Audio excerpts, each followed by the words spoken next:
every area of your life that has suffered damage, every ruin.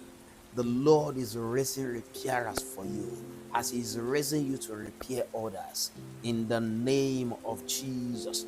There are places in your life that were once standing, beautiful, functioning, and whole, that are now in ruins. Relationships that were once strong, now fractured. A dream that was once alive, now buried under years of disappointment. A family that was once unified, now scattered. And you have looked at those rings long enough that you have begun to wonder, is this too far gone? Is this fixable? Or do I just build somewhere else and leave this behind? Our scripture for meditation today is taken from Isaiah 58, verse 12. God promises, those from among you shall build the old waste places. You shall raise up the foundation of many generations, and you shall be called the repairer of the breach, the restorer of streets to dwell in. The context of Isaiah 58 is critical. God is speaking to Israel, a people who have been going through the motions of religion while missing the point entirely. They fast, they pray, they perform, but the poor are neglected, the broken are ignored, the captive remain in captivity.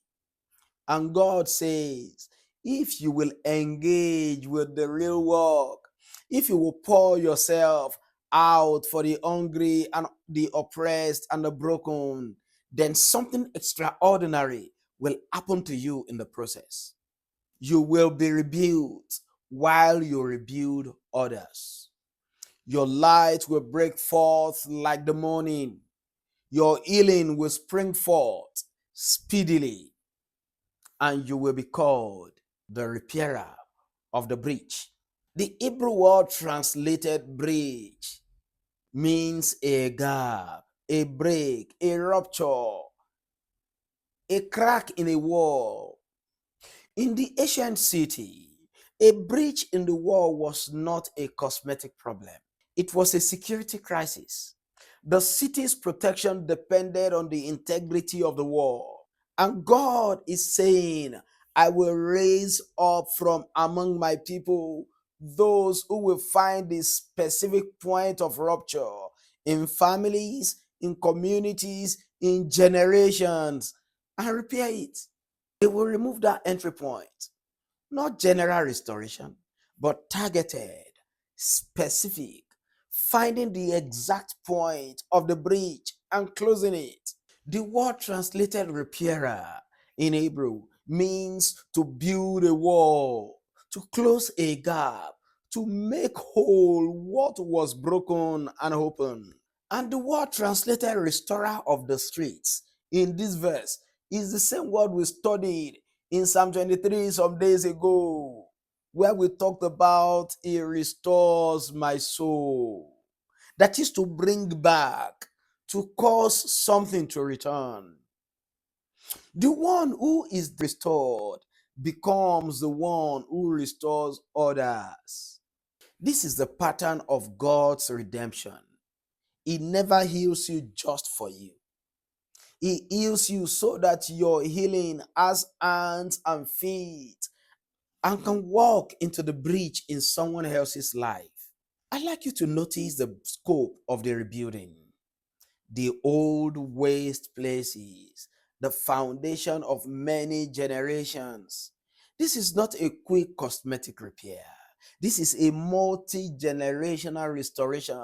This is why what you carry, your healing, your reversal testimony, your story, your survivor of the thing that should have destroyed you, it's not just your personal property, it is a generational resource. Your children need to see you repaired. Your community needs to see the breach closed in your family line. Your generation needs the testimony of someone who came through the ruins and became a rebuilder. I want to remind you about Nehemiah, perhaps one of the greatest Old Testament examples of a repairer of the breach. He heard that the walls of Jerusalem were broken down, that the people who remained were in great distress and reproach, and he wept, he mourned, he fasted. But then, this is what separates the repairer from the mourner. He got up, he assessed the damage specifically. He did not look at the ruins from a distance and despair. He went at night and examined every section of the wall. He identified where the breach was. He named it. He measured it. And then he said to the people, "Come, let us build the wall of Jerusalem, that we may no longer be a reproach."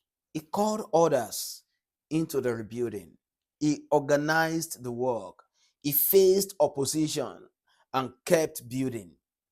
He balanced the sword and the trowel, defending the work while the work was being done. And for your information, the wall was rebuilt in 52 days. What is the breach in your family that needs closing? What is the gap in your community that needs a builder? What old waste place in your own life has been open for so long that people have begun to accept it as permanent? You are not just a survivor of the ruins. You are called to be the repairer. My friend, pick up the trowel. The breach will not close itself. It requires people like you and I to close them. It is my prayer for you that you will not just be called rebuilders, you will be rebuilt yourself.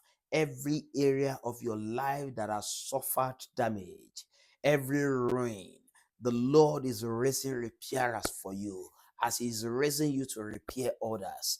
In the name of Jesus, you are anointed by the Spirit of the Lord to raise up what generations before you allowed to fall, to restore what the enemy thought was permanently damaged, and to amend what sin and sorrow have torn apart. In the name of Jesus, receive the courage to step forward, receive the wisdom to step up, receive the capacity to make a difference in that breach. In the name of Jesus, you will not remain the same again. In the name of Jesus, step into your new name, step into your new identity. I am Henry Adesiji, your friend and companion on Daily Flow, and I'll see you tomorrow.